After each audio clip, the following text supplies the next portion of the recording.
ছিলাম। ভালো আছো আনিকা?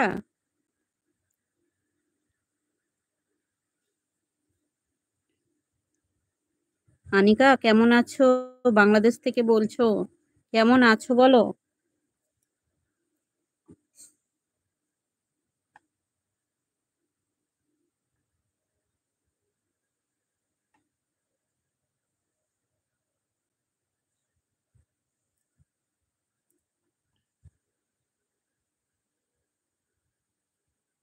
আমি ভালো আছি গো।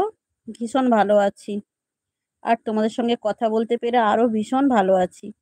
তোমরা এই আসছো, কথা বলছো, নতুন নতুন বন্ধুদের সঙ্গে আমার পরিচয় হচ্ছে। ওদের সবার সাথে গল্প করছি। ভালো তো থাকবোই। আর সত্যি বলতে আমি এই লাইভে আসি সবার সাথে একটু গল্প করব, সবার সাথে একটু ভালো থাকবো। কথা বলে একটু ভালো থাকবো, এই কারণেই আমার খুব ভালো লাগে।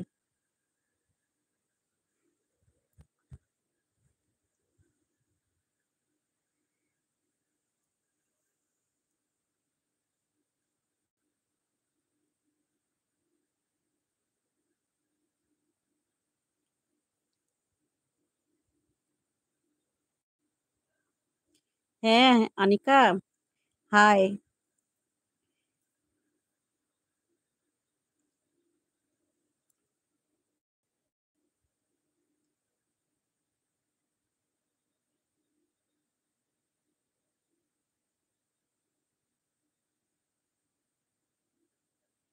ভুলতে পারবে তুমিও যদি মন দিয়ে শ্রীকৃষ্ণ অর্জুনকে যা বুঝিয়েছেন সেইটা মন দিয়ে শোনো। ওই বাণীকে তোমার সত্যি মেনে নিয়ে এগিয়ে যেতে হবে জীবনে।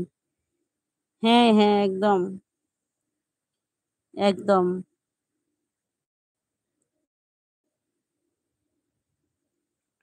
আন্টি আপনার লাইভে আসতে আমার অনেক ভালো লাগে। Thank you Anika, thank you.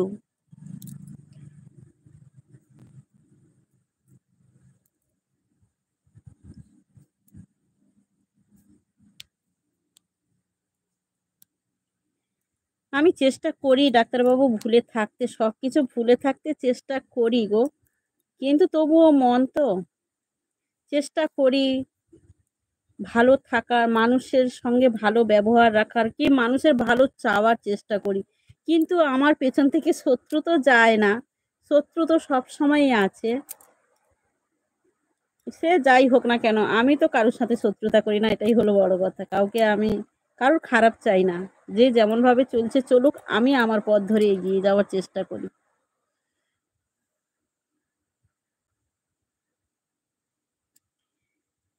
হ্যাঁ আনিকা বলো।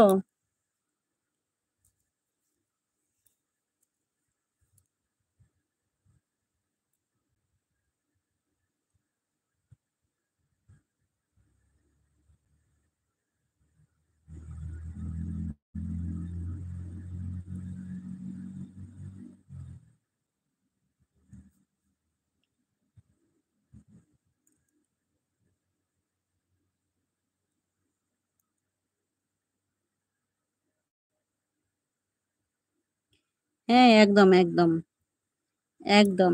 আমিও এটাই ভাবি, আমি নিজে ঠিক থাকলে কে কি করছে আমার কিছু যায় আসে না। আমি যদি নিজে ঠিক থাকি, সেই ঈশ্বর আছে আমার পাশে, কৃষ্ণ আছে আমার পাশে, আমি জানি ভগবান আমার সঙ্গে থাকবে। আমি তো কারোর ক্ষতি করছি না, আমি বা কারোর ক্ষতি চাইছি না, তাহলে ভগবান কেন আমার ক্ষতি করবেন? কোনোদিন ক্ষতি করবেন না।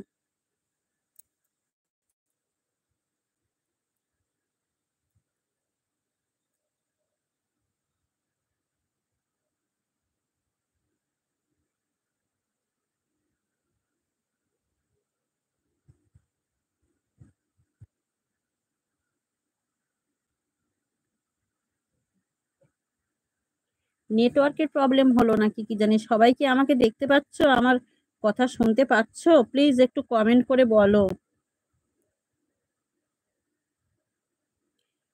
এইখানে আমি একটু দ্বিমত আছি। কেন ডাক্তারবাবু? একটু বলুন, কোনো অসুবিধে নেই। হতেই পারে ভুল বলতেই পারি। সেটা আপনি আমাকে বলুন না, কোনো অসুবিধে নেই।